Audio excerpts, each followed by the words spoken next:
Are you a medical student, literally just starting medical school, or you're about rounding up medical school? It's not too late to start thinking about what the next step would be after medical school.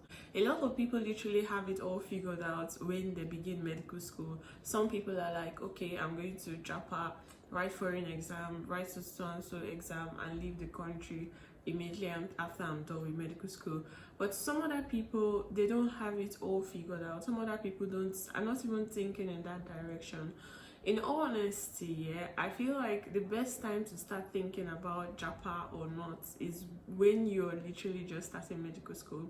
I know that in the past, literally when I was in school, we're always hearing about JAPA plans, where you're going to go to. Is it USMLE? Is it UKMLA as it's called now, or PLAB as it was previously called?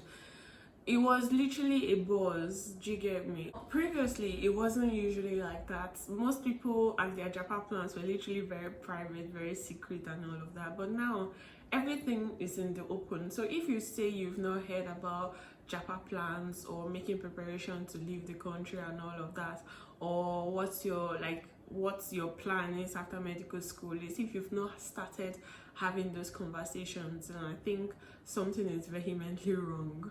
We all know what is literally happening now. Doctors are on strike. Resident doctors, National Association of Resident Doctors are on strike.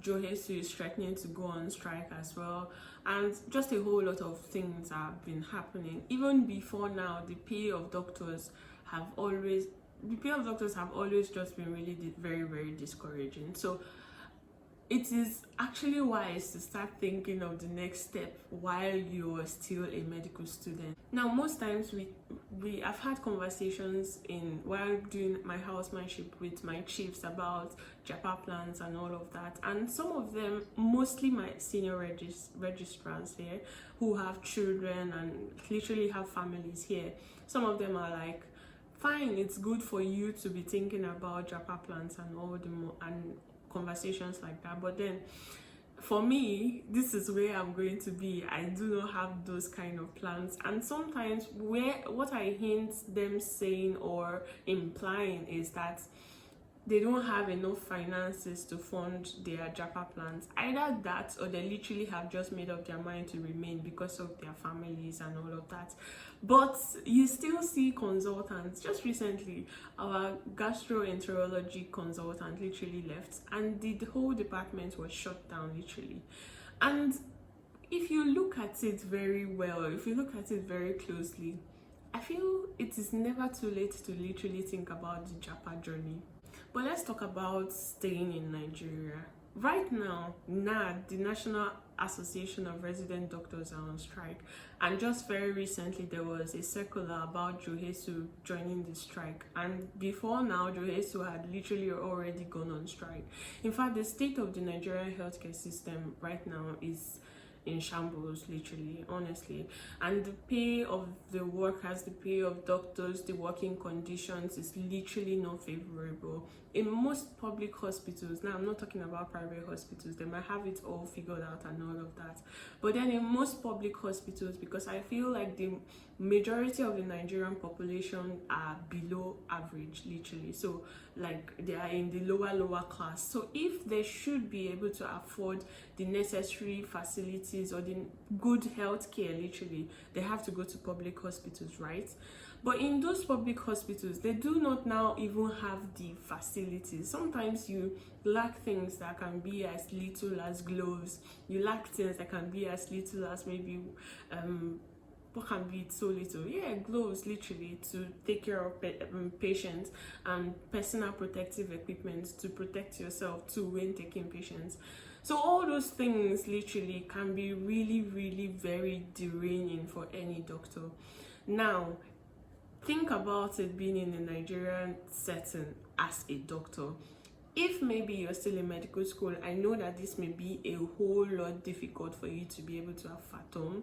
I know that my experience in the hospital as a medical student and as a doctor is really in fact, there's literally like a switch. When I was in medical school, yeah, during our rounds and all of that, and then the doctor is asking, how many units of blood has this patient gotten and all of that. To us, we are like, oh, that's cute, this patient has gotten blood. Like, we're literally not interested in all those things. But now, as a house officer, as an intern in the hospital, literally, I get to literally understand it better. Because sometimes it's even the doctor, the house officer, that literally had to donate blood to these patients. Sometimes they had to literally take up a fight with the blood bank people in order to provide blood for these patients. And then when you as a medical student come to the hospital, you see that, okay, these things have been done for the patient. But you don't know the struggle that literally had to go down. And sometimes do you hear about doctors being beaten up by patients and all of that in hospitals. Literally, you that is trying to literally save their life, you see that this patients' relatives and all of that, they are literally fighting back at you. Just when in our final year in medical school, yeah, there was one of our lecturers that was literally, he was battered literally by a patient relative. For whatever situation, I don't think it is being called for to lay your hands on any medical practitioner. It is completely, like, it is out of, like, I can't even fathom it literally. But then this is the state, this is our reality as medical doctors in Nigeria, coupled with the very discouraging salary, coupled with the very discouraging pay. Like, if you compare our salary to, now this is, I'm not talking about European countries or the United States of America or the United Kingdom. I'm talking about with other African countries. If you compare our situation with that of other African countries, you will see that we are literally at the brunt. We are literally at the below, if there is anything like that. Literally, our working situation, in fact, literally everything, it is not encouraging, if you get what I mean. Now, compare it with people that are in the United States, that with people that are in the United Kingdom, because I feel those are the two most popular countries where people literally, doctors literally JAPA to. If you see their working conditions, these people literally make, like, if it takes you 10 years to make a particular amount of money working as a healthcare worker in Nigeria, it will take them literally 3 years or less to make that amount of money. And I'm not saying this in maybe in order to downgrade our system here and everything, but I'm just saying in reality, honestly, the standard of living of doctors, you see doctors that cannot be able to afford the barest minimum, they cannot be able to even treat themselves. And most times too, I'm saying this out of experience, if the healthcare worker, after stressing himself, working more than 48 hours and everything, and still continues to work and maybe collapses and is being rushed to the same facility where he works, the basic amenities in order to take care of that doctor, he is going to be the one to provide it, and he is also still going to be the one to foot his bill. This has happened a couple times in this facility, and it can be really very annoying to even think about.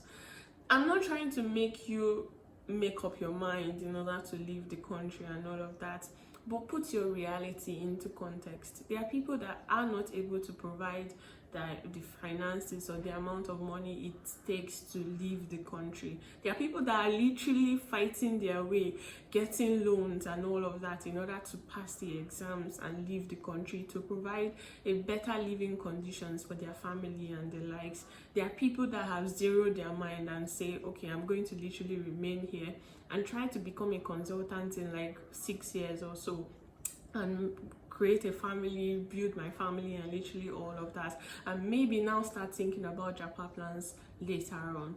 If that works for you, fine, but I really do hope that the Nigerian healthcare system does better.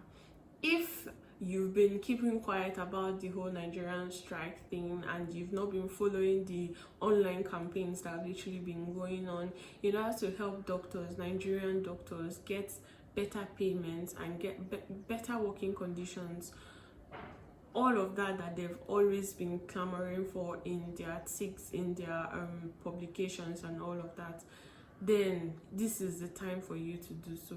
I know that in most scenarios, in most cases where there are issues concerning maybe a medical doctor and a patient, and maybe if these cases make it out to social media, to Twitter and now X literally, that a lot of our Nigerian fellows, a lot of people that we literally lay down our lives for, literally finally end up attacking us, making it seem like we're literally the bad ones, we're literally the ones that are trying to make life miserable for them. We too are humans. We too are literally human. So it is actually sick to be thinking that we are just fighting for ourselves. We are fighting because we are human. Is it because we are medical doctors? Some of us, we went into this as a calling, but a calling does not put food on our table. We still need finances in order to feed.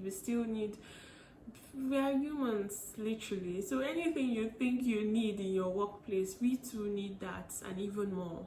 So if you're in medical school or you're thinking about starting medical school, I need you to take some time to have conversations with people, to take some time to put your reality into context, to look at your situation literally and make up your mind where you intend to fall into, honestly.